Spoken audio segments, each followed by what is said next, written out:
Matthew Dawson had become something of a ghost. He still walked among the living, his feet touched the pavement, he bought groceries. He nodded at the neighbors, but inside, he was hollow. His life had been cleaved in two the day he lost Sarah. And Ellie, one reckless driver, one rainy road, and everything that mattered vanished. He sat every day on the same bench in Willow Park, a bench that once meant everything. It was where Ellie had laughed herself silly chasing pigeons. It was where Sarah would unpack sandwiches and wipe smudges from Ellie's cheeks. That bench had seen joy.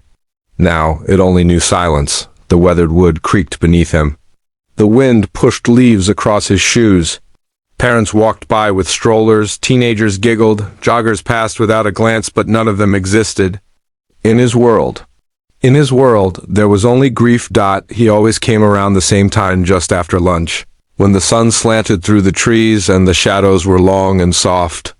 That's when Ellie used to come running to him with drawings she made in preschool. He'd saved every single one such afternoon. While he stared out at nothing in particular, a small voice broke through the fog in his mind. "You look sad, mister. Want to meet my mommy?" He turned slowly, blinking like someone shaken from a dream. A little girl stood before him, barely 6, her curly brown hair tied into 2 loose puffs that bounced with her every movement. She wore a sky-blue jacket with polka dots, scuffed sneakers, and clutched a folded piece of paper in her hand. Matthew hesitated. He wasn't used to being spoken to, especially not by kids. He gave a confused smile, unsure if he'd heard her right. "I'm Emma," she said, undeterred. "You look like my Uncle Ben did before he got a puppy." He chuckled.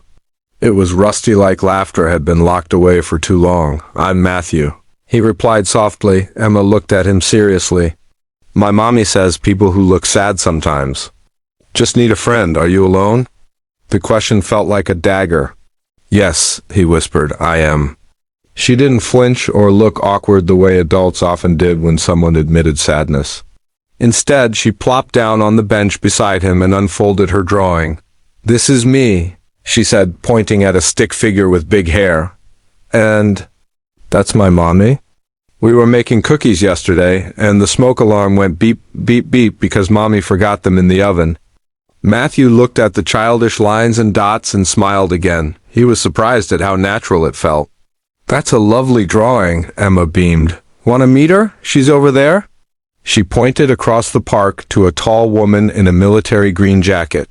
The woman was watching from under a willow tree, her arms crossed and a knowing smile on her face. Matthew hesitated. Emma tugged his sleeve. "Come on, she won't bite." He stood slowly, his knees protesting, and let the little girl guide him. Across the park. As they approached, the woman stepped forward. She had long dark hair pulled into a bun and a warm, alert gaze.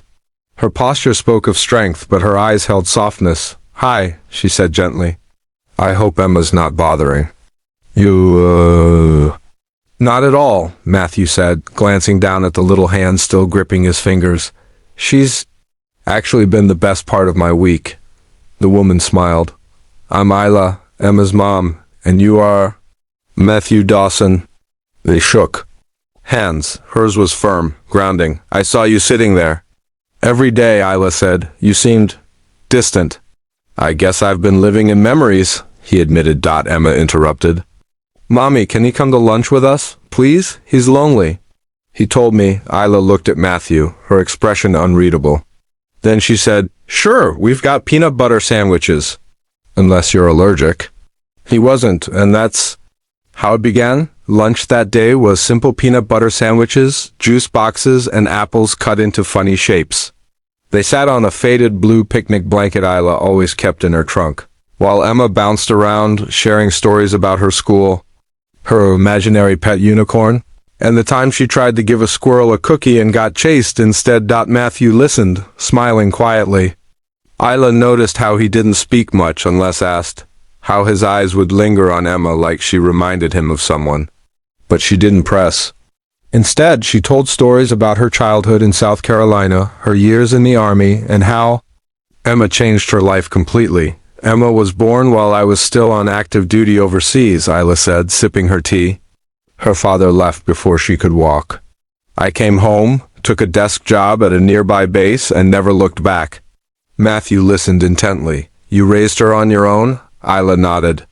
My parents helped at first, but now it's just us. She's strong like her grandma and nosy like me.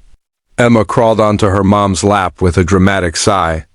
You said we weren't gonna talk about boring grown-up stuff. Matthew laughed, this time freely. The sound surprised even him. Isla smiled after that day. Things changed. Matthew found himself returning to the park, not just to remember, but to hope. Each day, Emma would find him first racing ahead of her mother, waving another drawing or a rock she insisted was magic. Isla would follow, sometimes carrying coffee, sometimes a bag of old books she thought he'd like. They began sitting together regularly, then walking, then talking for hours. Matthew shared stories about his daughter Lily, the way she used to mispronounce spaghetti as paschetti, how she loved painting rocks and hiding them around town. Isla listened gently, never rushing him. One day, he brought a shoebox with Lily's old drawings, and Emma asked if she could color them. She'd like that, Matthew said, voice cracking. Emma's crayons filled in what time had faded. It wasn't about forgetting. It was about carrying. Forward, weeks passed. Summer turned to fall. The trees in Willow Park exploded with color. One day, Isla handed Matthew a list of repairs from her apartment: creaky cabinet doors, a broken showerhead, a front step that slanted dangerously. I figured a strong, quiet guy like you might be handy, she said with a teasing smirk. He was. Matthew brought his old tools from storage, sanded the porch railings, replaced cracked tiles, and even fixed the leaky sink Emma used to make bubble volcanoes. With every repair, he felt more alive, more needed, more home. One evening, as rain tapped against the windows, Isla made soup and they sat at the kitchen table, sharing slices of bread and bits of their past. Do you ever feel guilty for being happy again? Matthew asked quietly. Isla nodded. Every single day, but joy doesn't mean forgetting. It just means surviving. Matthew looked at her for a long time. You're stronger than me. No, she replied. Just a little further down the road. And that's when he realized he wasn't alone on the road anymore. 6 months after the Falcons' test run shattered expectations, Eli's life had become a whirlwind of progress. The once small-town mechanic now stood on the world stage, not for being a child genius or a tech billionaire, but for being real, grounded, and incredibly gifted with machines. The Falcon wasn't just a car anymore, it was a symbol. It was featured on the cover of Time magazine. The electric hypercar that outperformed European competitors was being hailed as America's answer to the future of speed. Eli's name appeared in articles alongside Tesla engineers and F1 legends. Still, he remained humble, choosing late night, hands-on work over interviews. And through it all, Molly remained his anchor. She didn't let him forget where they came from. Their dinner conversations weren't about fame, they were about robotics. New song lyrics she was writing, or just laughing about burnt toast. But just when life seemed to stabilize, trouble came knocking. Sterling Global Motors had competition. A European luxury firm, Vortec Automotive, began circulating rumors that the Falcon had been overhyped. They claimed it was unstable at high-altitude performance. They released drone footage of a Falcon prototype slightly fishtailing during a mountain test. Online headlines screamed, "Teen mechanic's car shakes at 8,000 feet. Is the Falcon a flop? Genius or guesswork?" The Eli Dawson debate. The pressure began building inside Sterling's walls. Shareholders panicked. Vanessa was summoned to the board. Suddenly, the boardroom that once celebrated Eli's brilliance now questioned his credibility. He's not even certified. He's a child in a billion-dollar lab. What if Vortex sues?